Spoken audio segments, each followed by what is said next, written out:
Good morning, everybody. Nice to have you all here for our Training Wheels Off support group meeting. We're looking forward to our guest today is Kanwar Bhutani. Before we get into that, though, what I thought we'd do is we'd watch the video, which kind of was the basis for why we're all here today, to talk about what Kanwar's experience with his journey with Parkinson's. So what I'm going to do is I'm going to share my screen. And we'll watch a video, and then we'll come back and we'll have my interview with Kanwar, and then we'll have an open Q&A at the end.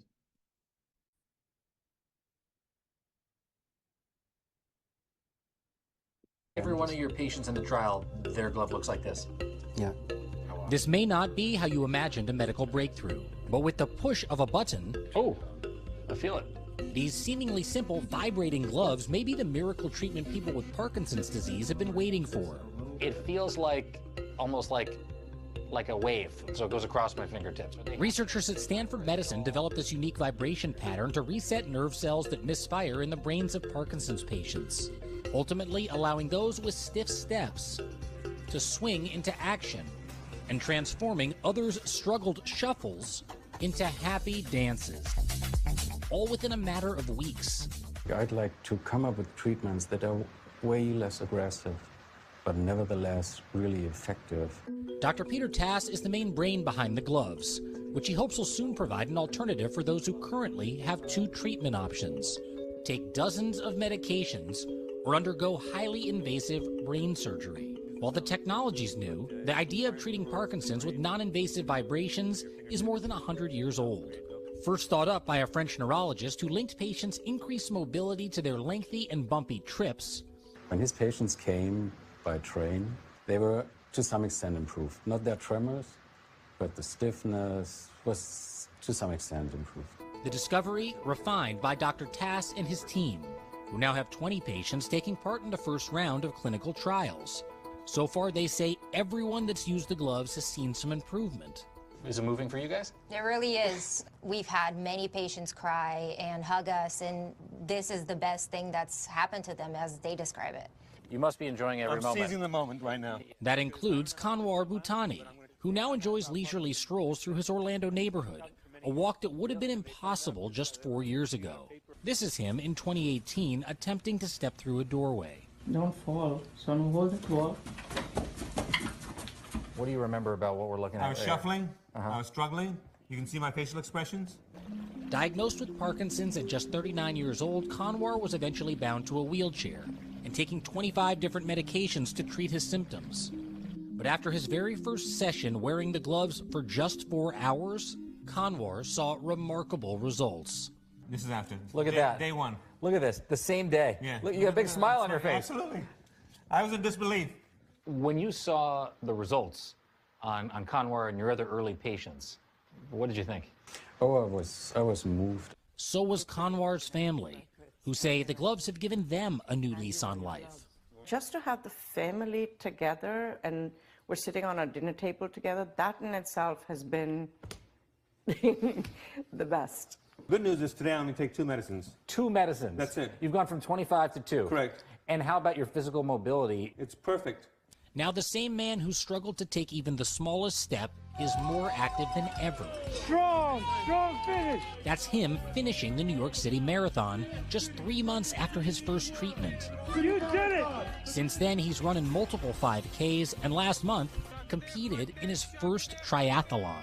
So how does it feel for you now? I mean, walking is nothing. I mean, you're doing triathlons and marathons. It feels great. I mean, I can't believe it. I still can't believe it till this day that this is really possible. When you look at the glove, what do you think now? It's changed my life. It's totally changed my life. Transformed me.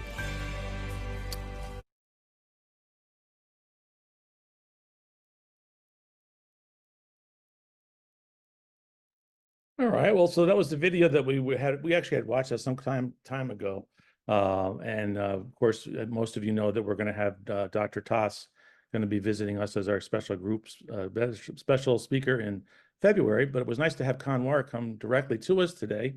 So we're going to just have a little interview, and then we'll open it up to open Q&A.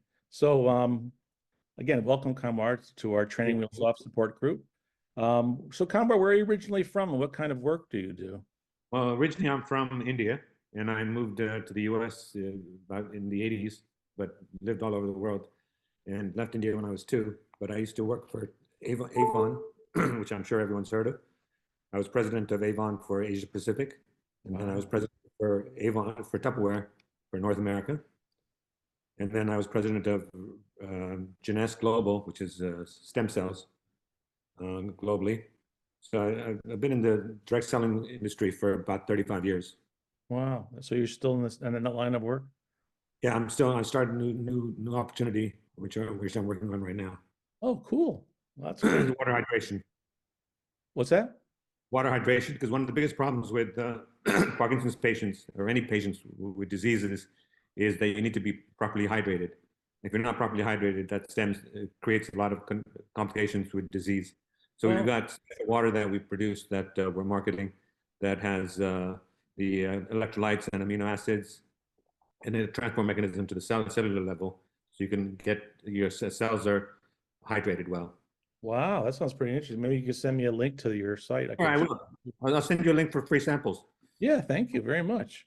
Just send me your number, and if anyone else wants to get some free samples, I can send you a link as well. Thank you so much for that generous offer. No So, Kanwar, when were you diagnosed with Parkinson? And looking back, what kind of symptoms did you develop prior to your being So I officially? was originally diagnosed in 2007, but the symptoms started in 2004. So, and they couldn't figure it out for several years what was going on. I used to go for my annual physicals. Everything seemed checked out all right. It started with my left elbow, my right elbow, sorry, where I started getting like a tennis elbow, and started with a lot of pain. So I went to an orthopedic, like anyone would do, and said, what do I do? He gave me cortisone shots. I got like 9 shots over a course of a year. Still nothing happened. Then my fingers my handwriting started getting smaller. And I was wondering, I said, I used to write small to begin with, but it was getting even smaller. And I was signing all these certificates for awards for the employees. And by the time I got to the 50th one, it was like miniature.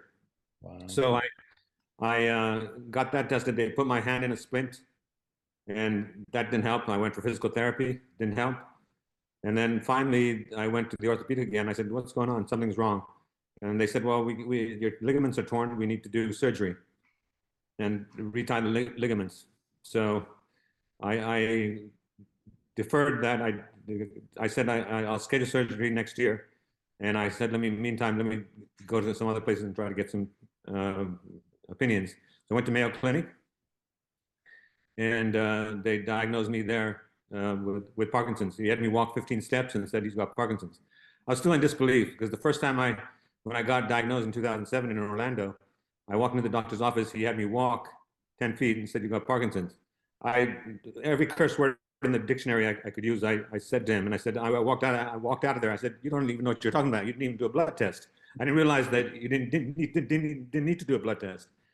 So I went through several doctors, and we finally figured it out. It was Parkinson's, because they gave me carbidopa-levodopa, and it worked. And that's how it started. So 2004, then my eyesight started getting blurry.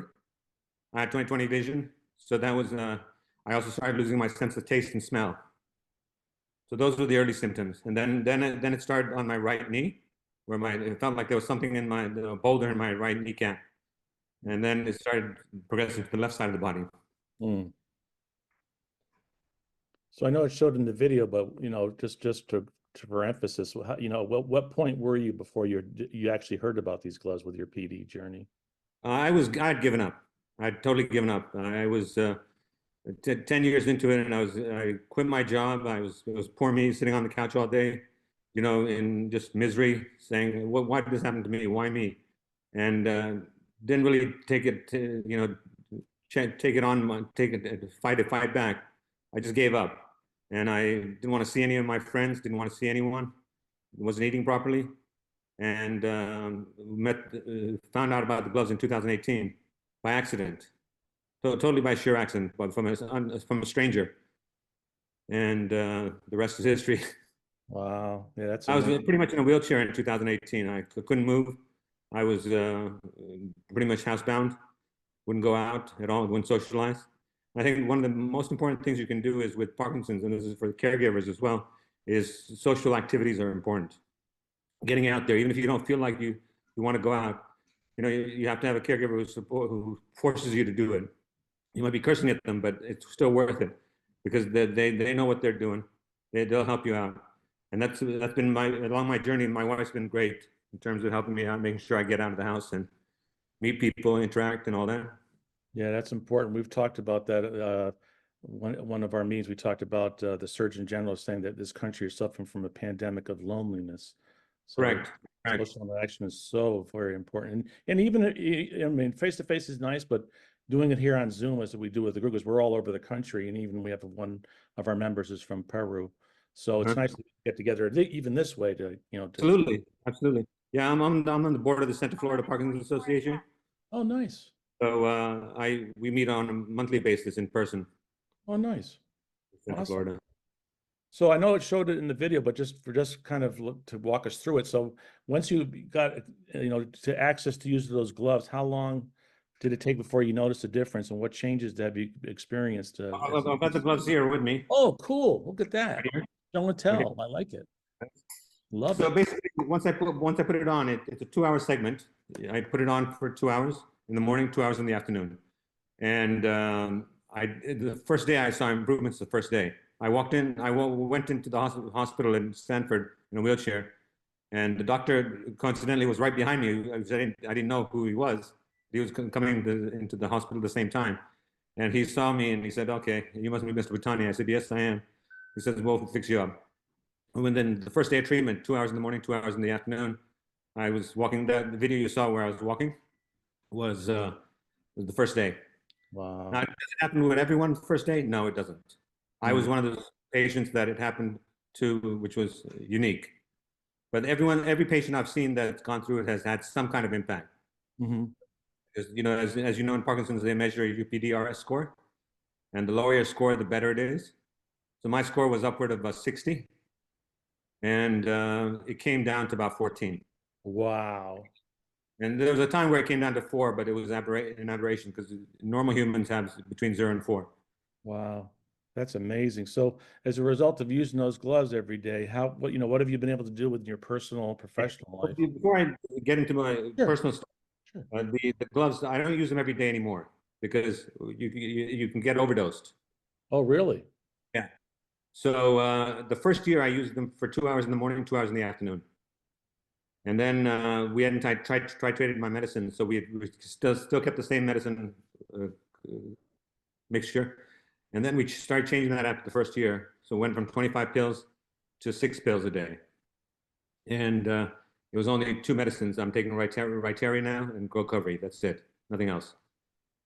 And so then the second year I started using them. What we found out was I had a lot of dyskinesia after that. Even with reduced medicine and the glove usage daily, I was getting more dyskinesia. So they said, well, why don't you reduce the glove usage? So I reduced that to 2 hours a day, every day.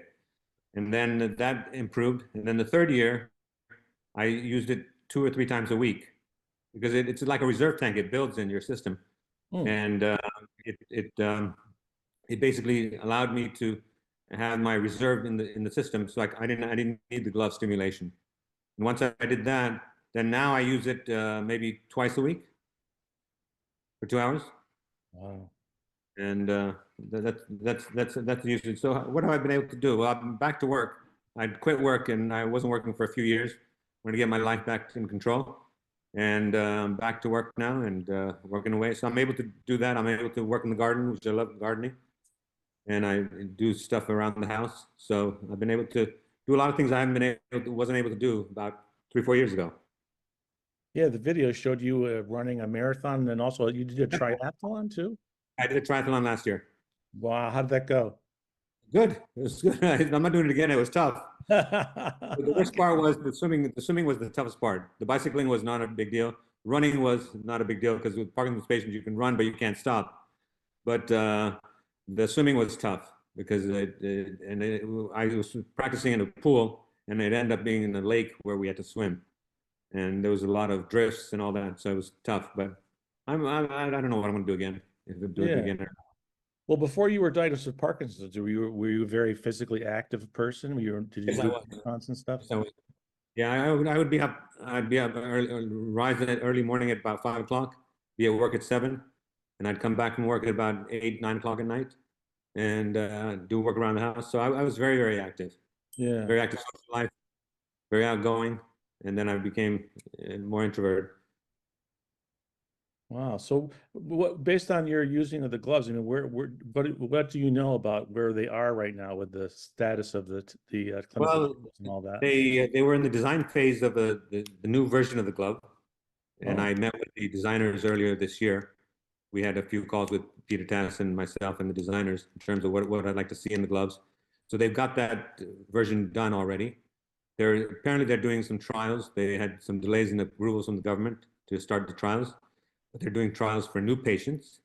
And then for existing patients like myself, they're waiting for government approval to do a second set of trials on me with the new gloves. So I'm waiting for that. And I spoke to Peter a couple of weeks ago. He said it should be done any day now.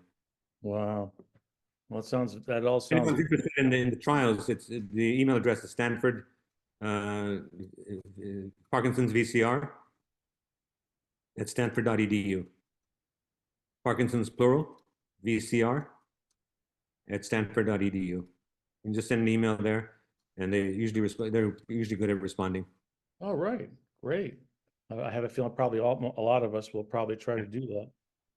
We're very interested. We've at our GREEP meetings, we've talked about not only the vibratory gloves, but also the Charco One device that's out of the UK and some other promising developments because Charcoal, those are the balls, right? The balls?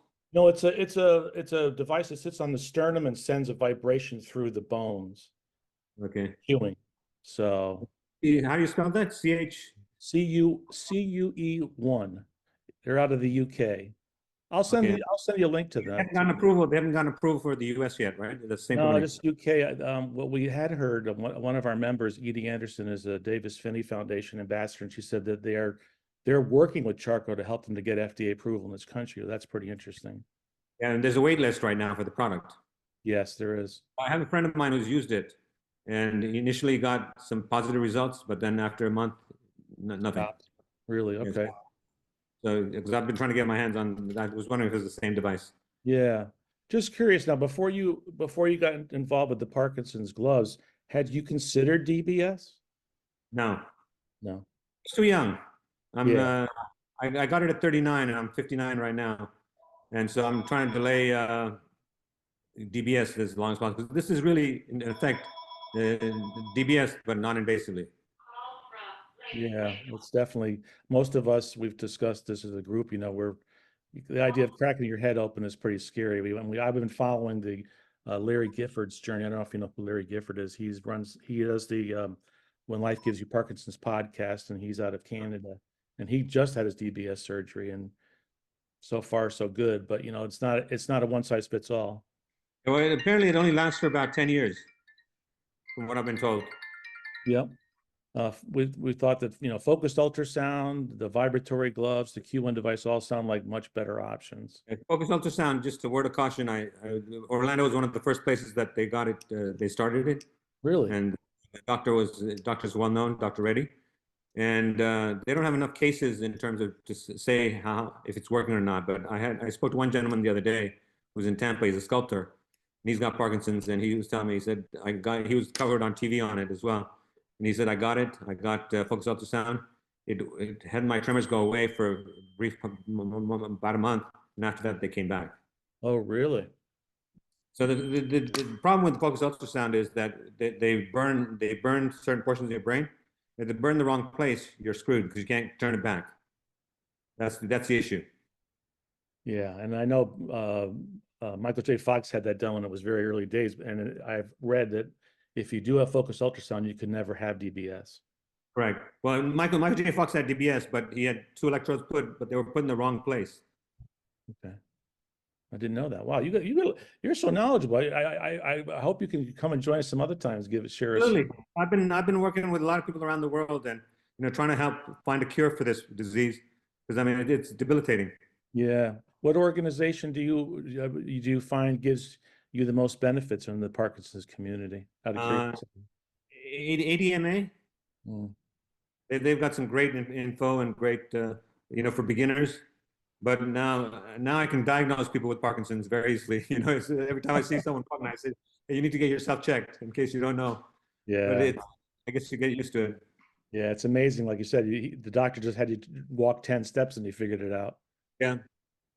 But the And good thing is now doctors don't know enough about it, unfortunately. I mean, in today's world, I have 3 neurologists that I use, and all 3 have 3 different opinions. wow. They know that I'm talking to each of them. And then what I do is I take the best of all 3, and one is prone to giving more medication prescriptions, one is less, and one is kind of in the middle of the road, new innovations and all. So I take the best of all, and I make my own decision, and then take it from there. Yeah. Well, that makes sense. We have to all be in charge of our journey with Absolutely. Absolutely. doctors are fallible. But it is encouraging that the Michael J. Fox Foundation has found the biomarker that they'll be able to do better diagnosis in the future. Right. Awesome. Well, thank you so much for the answering all those questions. So what we'll do now is we'll open it up for Q&A. So if you want all our members just to physically raise your hand or use the virtual hand, and I'll make a point on unmuting you, and you can ask Kanwar some questions. Go Roger, ahead. one thing, Go ahead, Roger. Kanwar. Go ahead. Is one of the things that the glove did for me was that not only did it reduce my tremors, but it also, someone's trying to reach me desperately. Let me just shut it off. Oh, no problem. Come on, shut off.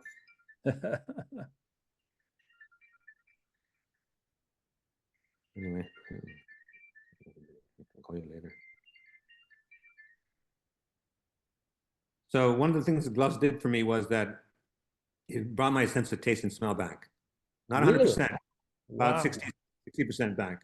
I could smell and taste, and they did a smell test. They had you sniff certain things, see if you can smell it, as part of a clinical test, and I was able to do that. So that also helped. And so you mentioned cannabis earlier. I tried the cannabis route as well, and I tried that for a while. But the problem was with that was the side effects with memory loss. Really? Wow. Well, I found what I typically use it for is for sleeping. It basically stopped my REM sleep disorder from when I did take it. So far, I haven't had my wife. Hopefully, if I'm having memory problems, hopefully my wife notices. All right. Well, let's go to our questions. David, you had your hand up first. Go ahead. Thank you, Roger. First of all, thank you very much for taking the time and talk to us about this. Pleasure. My question, of course, and I'm sure like everyone else, how did they determine who's going to be eligible to do this? And when you were there, did you have to stay at a hotel, or did they have accommodations? And how long were you there for? So what happened was that the answer to your first part of the question is what's the process of getting into this?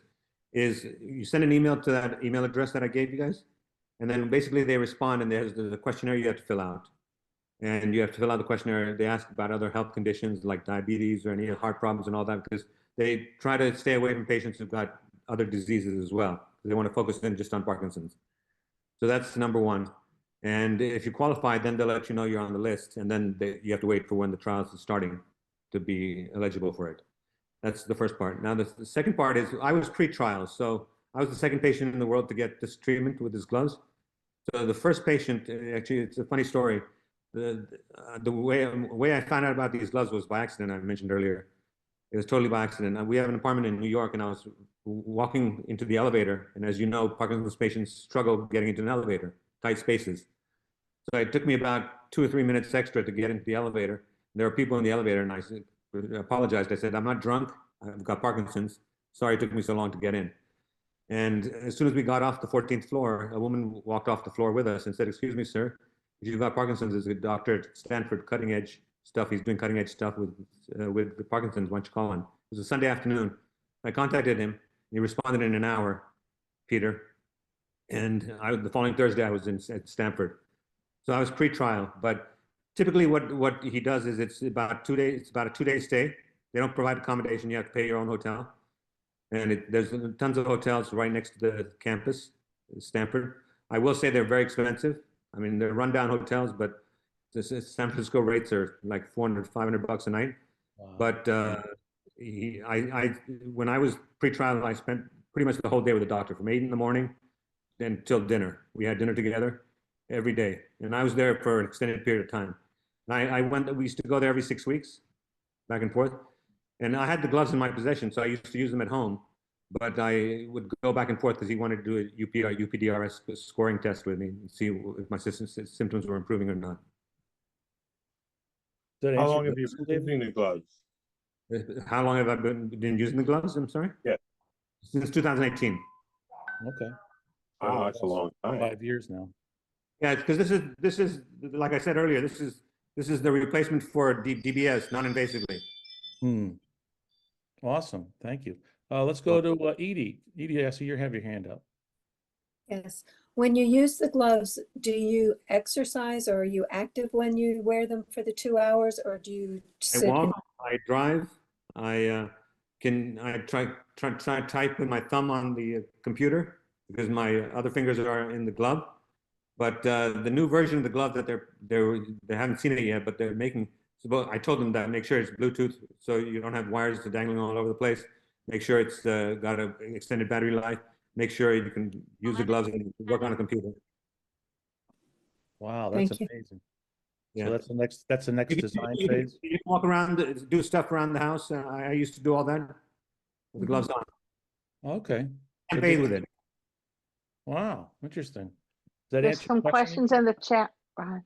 Okay. Just one thing on the gloves as well. What I noticed is when you're sleeping, and if you have the gloves on, you're lying down in a lying position, they're not as effective as if you're sitting down and using the gloves. That's one thing the doctor and I have been going back and forth on, trying to figure out why. What one of the questions was, how do the gloves work? So has Dr. Tass kind of explained how exactly it does work? Yeah, so in 2018, when I was in disarray, I was given up totally, and I was in a wheelchair.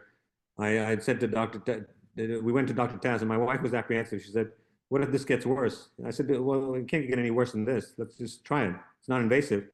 So I was all for it. She was like reserved and didn't want to try it. But he explained to me with a PowerPoint presentation. The first thing he did was took me through a PowerPoint presentation with all the mumbo jumbo about this, and I didn't understand half of it. To be honest with you, didn't understand most of it, in fact. And I said, let's just go ahead with the trials. He was showing me monkeys. They did it on monkeys, and this is the results and all that. I said, great, that's wonderful. Let's try it. So he tried the gloves on, and then it worked. Wow, that is just so amazing. He explained to me basically what it is it fires neurons. It's like acupuncture on your fingertips.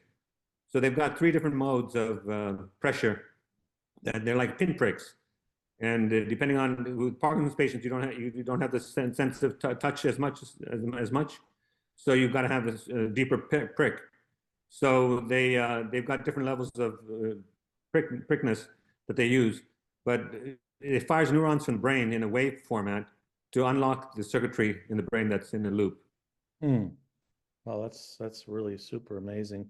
Now, one of our members did ask the question about why the gloves can't be used without FDA approval. That's pretty much, I think that's kind of obvious. That's the same question. I said to the doctor, Doctor, I'll market it for you. I'm a marketeer. I can market it for you, and we can get this out in the market and helping people out as quickly as possible.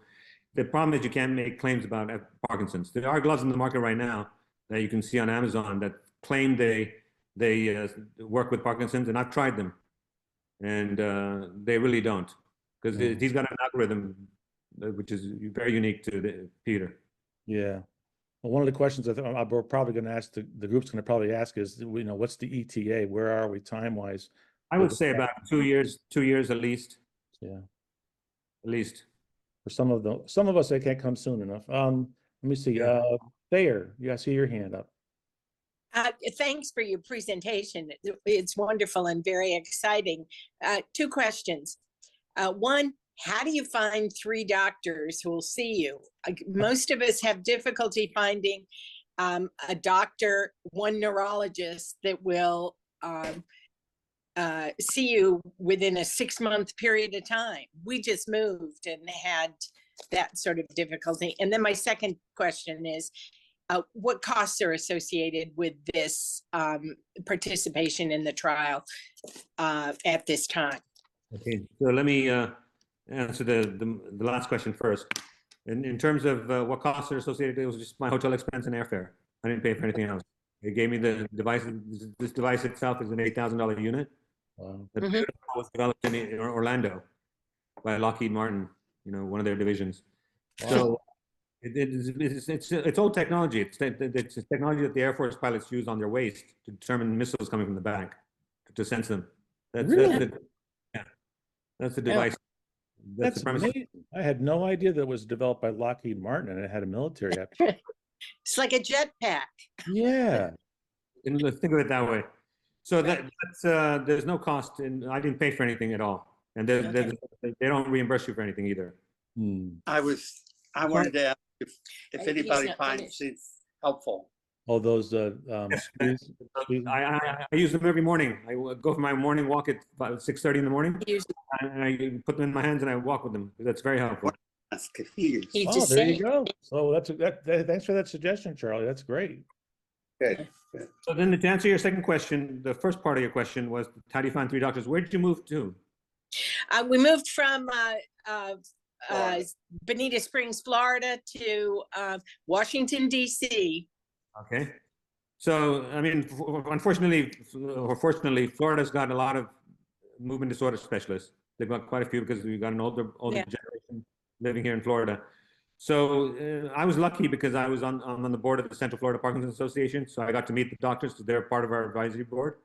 Right. So we've got 2 hospital chains here, Advent Health and Orlando Health. So the head of each hospital chain, I had them become my doctor. And then I had a private one who's neither affiliated with any of these hospitals. So that's how I got 3. And what I suggest is get a neurologist, but then also get a movement disorder specialist, because neurologists really don't know enough about the whole disease progression, because there's a lot of things that you'll experience along your journey that I've experienced, and or things that I may have not even experienced as of yet, like tingling in the feet, pressure, pain in the legs. Not many people know about pain with Parkinson's, or back pain, all that kind of stuff. Right. Yeah, Okay. well, Thank you.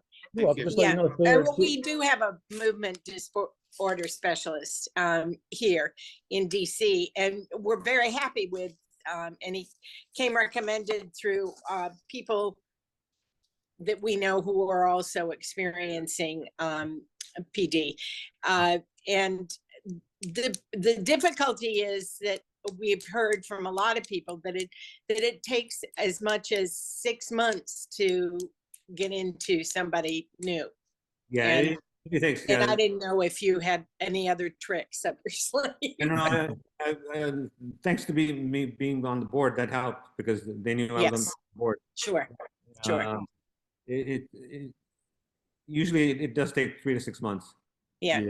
Just to let you know, Thayer, in our weekly email, I have a link in the bottom which says find a movement disorder specialist, and that goes to the Parkinson's Foundation website, where you can find all the centers of excellence in the country. And a lot of those doctors will do telehealth appointments. There's also another organization called Synaptic Cure. They deal with Parkinson's, ALS, MS, and one other one, I forgot the name of it. But they are another organization that will do all your visits via telehealth. Right. Thank you. Thank you. Thank you. Appreciate it. One thing I should mention when we were talking about some of these other companies is that if you've heard of the Assistance Fund, any of you heard of the Assistance Fund? Is that the PAN, P-A-N? Oh, no, that's different. PAN is different. Assistance Fund is also is similar to PAN. But No, there's I no never heard of it. Yeah, so they're based in Orlando, the Assistance Fund, and they provide a lot of support for Parkinson's, and it's not based on income. So it's basically if anyone with Parkinson's. Oh, could you send me the information on them, Conwar? Sure. That'd be great. Thank you. So, and if you could send me that email address too for the Stanford University, I wrote it down, but my micrographia is so bad I can't read it. So, thank you very much. All right, let me call on I see my better half has asked a question. Let me call on my wife. Go ahead, Sue. Oh, well, Mr. Bhutani mentioned about the pinprick. So I was wondering, is there any pain associated with it, or is it just, it doesn't indent into the skin, it just pushes against the skin? Right, there's no the pain. pin? You feel it a little bit, but there's no pain, no pinch. It just pushes against the skin. Oh, okay. Cool, because I hate All right, let me go to Edie. Go ahead, Edie. I'm curious, you mentioned that wearing the gloves too much can cause dyskinesia. Why? I thought that that was a result of the medication. Yeah, but if you take like carbidopa, levodopa, if you take too much, you get dyskinesia. Right. So There's that's chemical. dopamine in the system. So what this Right. is doing, this is unlocking the circuitry in the brain which produces dopamine. So it allows it to produce dopamine. And so if it produces too much dopamine, you've got excess dopamine in the system. Okay. I was wondering about that. And may I ask a second question? Sure. You mentioned that currently the gloves are about an $8,000 item. Can you project what it's going to cost in a couple of years? I can't project, but I said to the doctor, I said, doctor, we can sell them for, when I was talking to him in the early days, when I was excited about this, I said to him, I said, we can sell this without FDA approval and just as a therapeutic product. He said, no, I want to make it affordable for everyone for insurance purposes as well. So I don't think it's going to be $8,000. I would venture to say it'd be about $2,000 to $3,000. That's what I would venture to say. Yeah. Okay. If Thank that. Hopefully Medicare will cover it too. A lot of us are on Medicare, so that would be same here. Yeah. All right. Anybody else? I'm looking for hands. If you can physically raise your hand or okay, go ahead, Rich. I unmuted. Kanwar, hi. Nice talking to you. So I went to well, first of all, I went to Stanford for some testing. I live in the Monterey area, so it's a couple hour drive up there. So it's not very far. Get up there. So I was going to say, next time you're in at Stanford, let me know. I'll come buy you lunch. We'd love to get together. That'd be great. Yeah, drop me an email with your contact details. I sure will. Okay.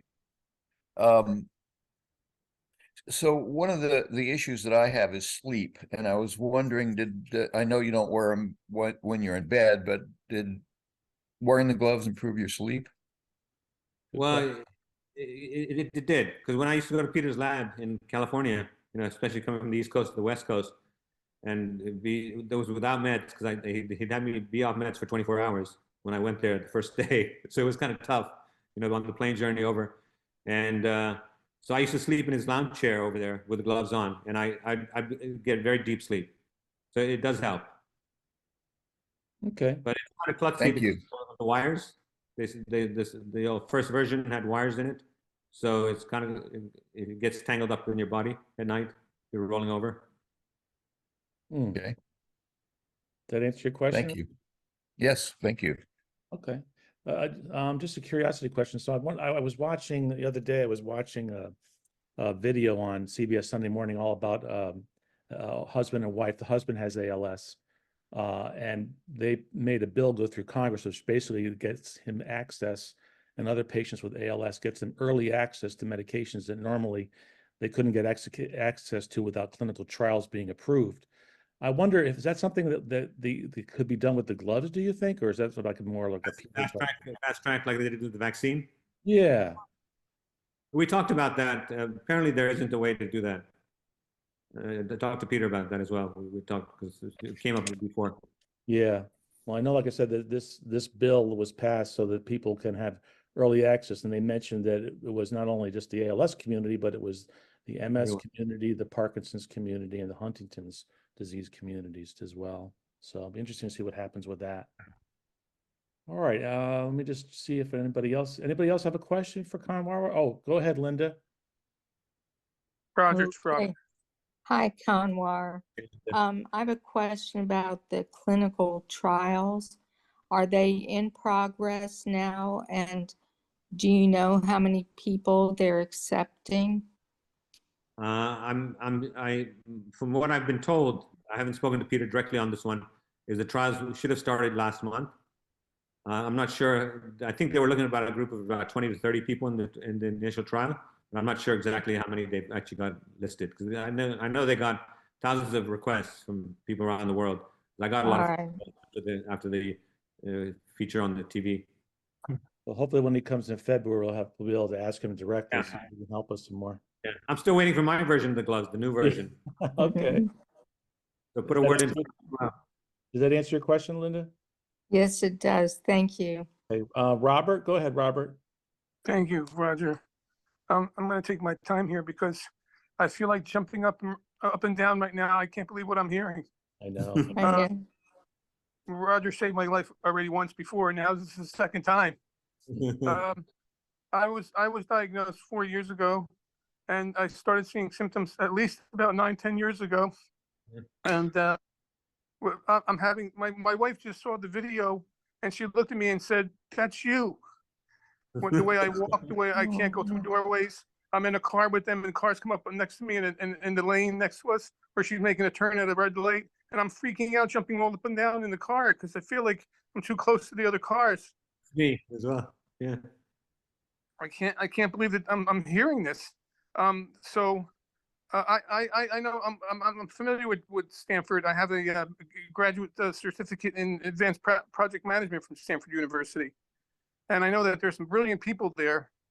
I would do anything to get there and to be a part of the testing of the gloves. How do I go about doing that?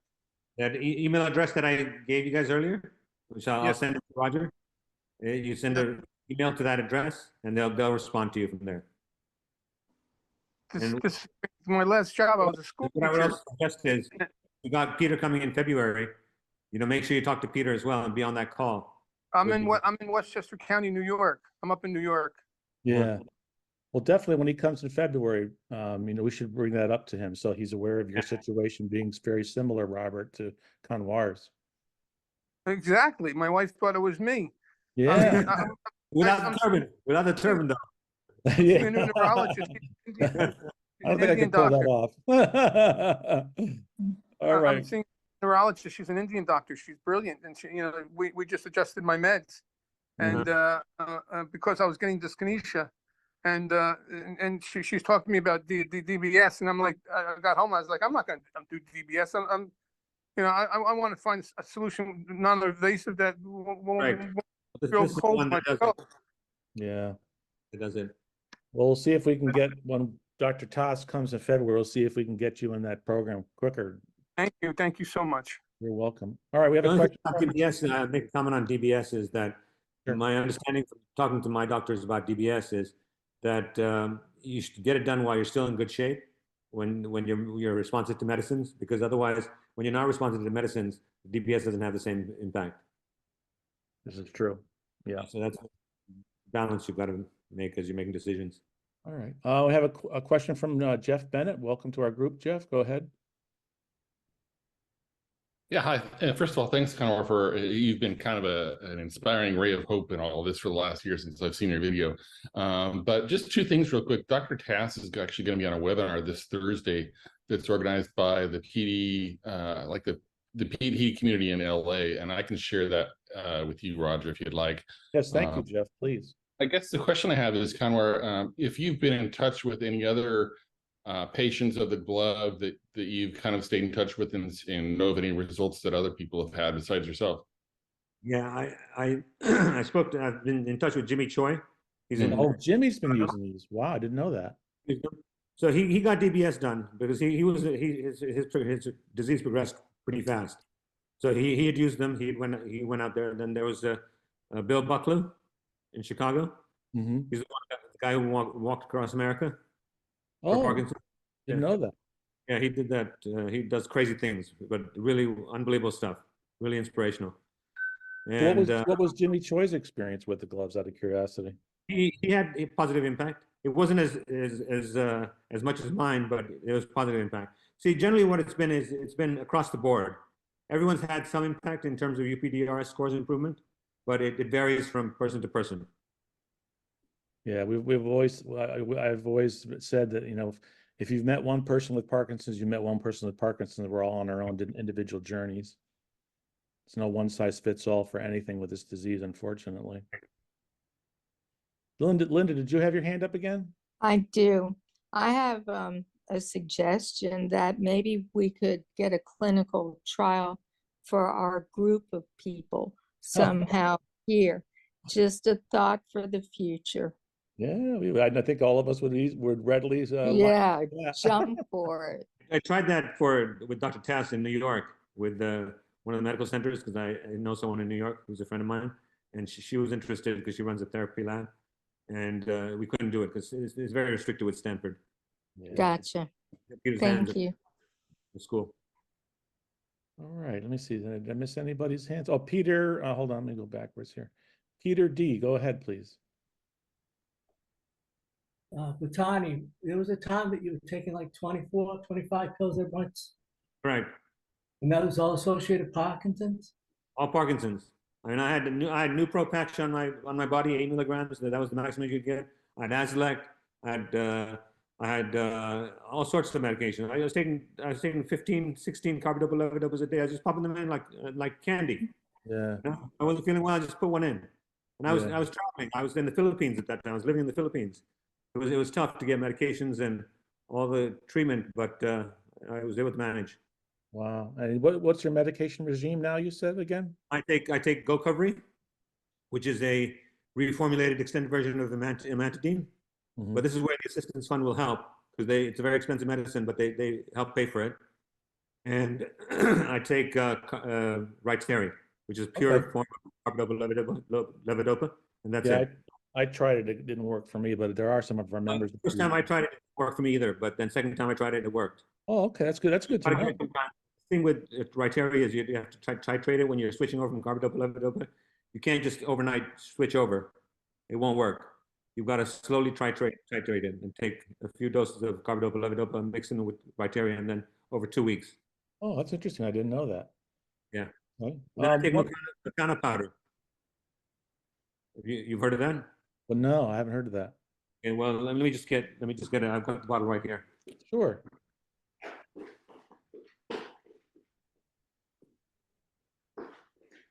So Anybody taking minutes?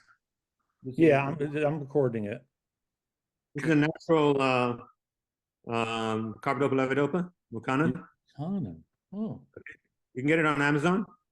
Oh. Yeah, I get that. It's good. I've been taking that for a while.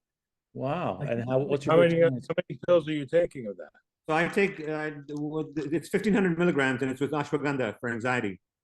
So make sure you get the one with ashwagandha. It's a Mucana powder with ashwagandha. See, it says it at the bottom here, ashwagandha. And did your doctor turn you on to that? No, the doctors won't turn me on to that because it's not prescription. It's over the counter.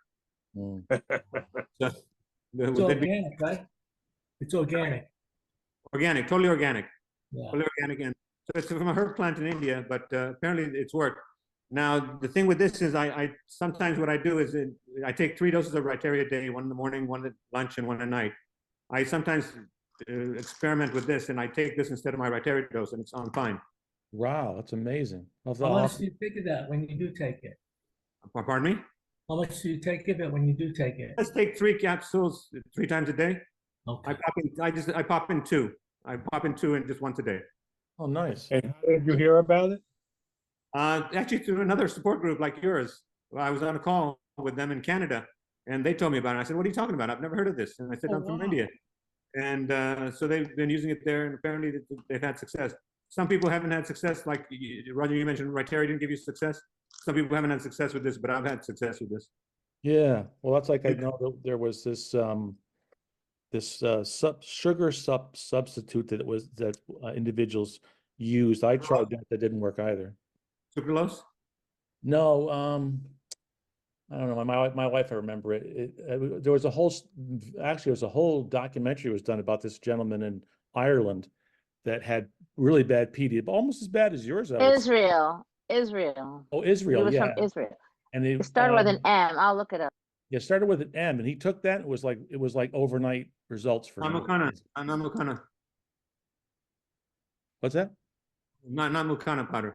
No, it was a substitute sugar that was mainly created for the diabetic market. Oh, monk sugar. No, it wasn't that either. I can't remember the name of it. It's Jeff wrote it out. It's mannitol. Mannitol. That's it, mannitol. Yeah, but it didn't help Roger at all. Help me, but it's not a one size fits all. Now, one of our members, Don Koski, he's a longtime member. He has PSP. I don't know if you know what PSP is, but do you think that these gloves would help somebody with PSP with balance and slowness? I'm not sure. I wouldn't defer that to the doctor. I'll have to probably defer to Dr. Tass when he comes out. I know Dr. Tass does work with stroke victims as well. Oh, really? Yeah, he's done work for, and I've seen videos of his with stroke victims where they've got the whole side of the body paralyzed. If they catch it in time, as soon as they've got paralyzed, he can then correct it with the gloves. He's got some glove treatment for that. Okay. One of our members asked a question that you mentioned taking something when you walk. What is that? Taking something when I walk. No, he uses the things in his hands that Charles. Oh, the grips. The grips. They were showing the hand grips they use for strengthening. Oh, right. Okay, got it. That's the hand grips. I just saw it on the screen from one of the other members on the thing. Yeah, Charles had them. He was showing. Yep. So You mean like these? No, it's no grips. Hand Charles, grips. hold it up again, Charles. You ever see what Charlie's holding up? No. I can get one. I can get mine if you want. Sure, if you don't mind. Good. Thank you, Kanwar. Alan has a question. All right, yeah, I'm just gonna wait till Kanwar comes back. I saw Alan's hand. Roger, if you change the screen so we can do gallery view, then we can see the other people. Because right now we just see you and Kanwar. Yeah, unfortunately, if I do that, you'll all show up in the recording. So I don't think You can change it yourself. I see gallery right Oh, now. look at that. Where did you get them? Amazon. Amazon. Amazon? Yes. Hand grips. And I just walk with these every morning. You know, I gotta get a pair of those. That sounds interesting. And this helps quite a bit. You can change the tension and the strength on it. But that's it. The thing I would say is that with the gloves, don't expect this to be the end-all solution. You know, I don't want to get your hopes high and say, well, you wear the gloves and all of a sudden it's going to be miracles. I had to do some life changes as well. You know, I had to exercise regularly. 50% of the battle is exercise. Yeah.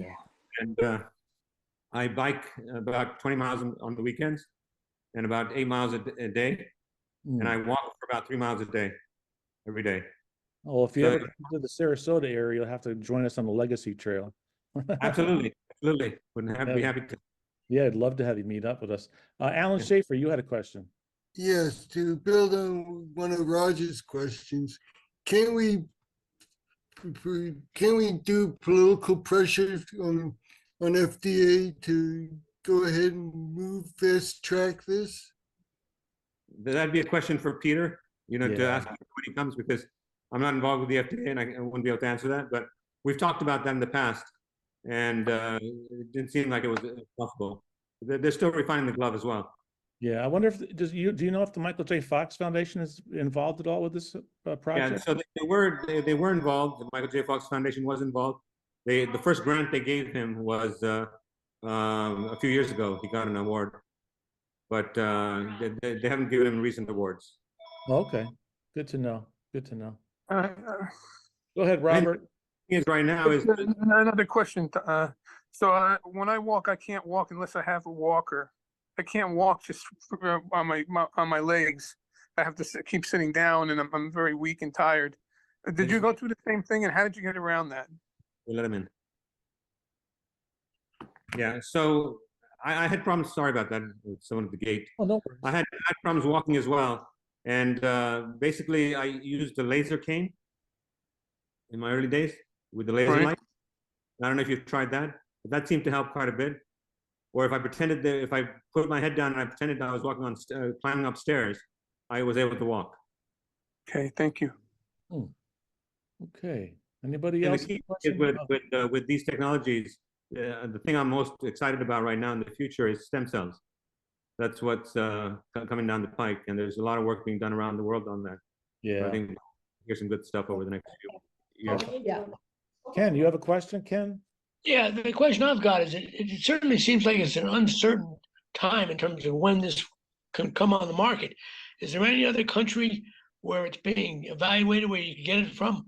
Or and then my second question is, should you go ahead with DBS, or will that negatively impact the gloves? Well, you can still get to answer your first question is I'm not aware of any other country that it's being done in, or it's available commercially, these gloves.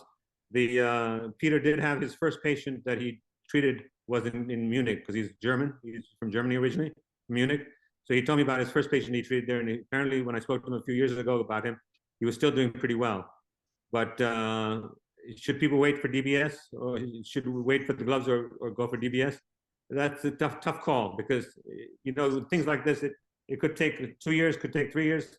Who knows in terms of approvals, and if they run into any glitches or anything along the way. But it's certainly, if you can wait, it's certainly worth a shot, though. Yeah.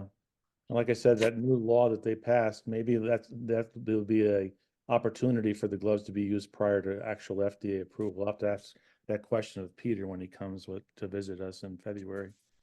All right, let me just see if I didn't miss anybody else's hand. Let's see. Oh, go ahead, Rich. Roger. There you go. Thank you.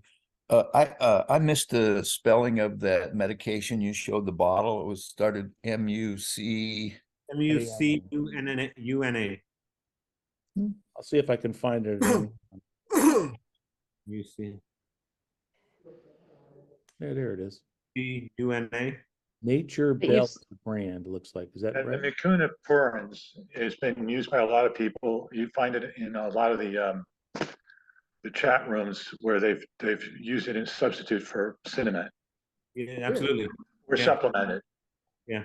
But Mr. Bhutani said make sure you get the one with that long A word in it. Ashwagandha. Ashwagandha is another herb. Yeah. I'm not to get that one. It's because I used to take ashwagandha as well, for anxiety, and so I just found one which has ashwagandha and mukana. So I said, might as well take both. Yeah, it's funny. I'd never heard of ashwagandha, and we went to Costco about 2 weeks ago, and I rounded the corner, and there was a whole all over the place end cap with ashwagandha. I'm like, oh, that's interesting. I never heard of that one. Kanwar, your neurologist is aware that you're taking this, and he or she is okay with it. I take my vitamin regimen to my neurologist every time I go. Say, is this okay? Is this okay? And I can, in fact, if you want to see, I can show you my vitamins I take. And basically, I took every one of them to him, and he said, yeah, that's fine, no problem. He was surprised where I got it from. He said, you can get it here?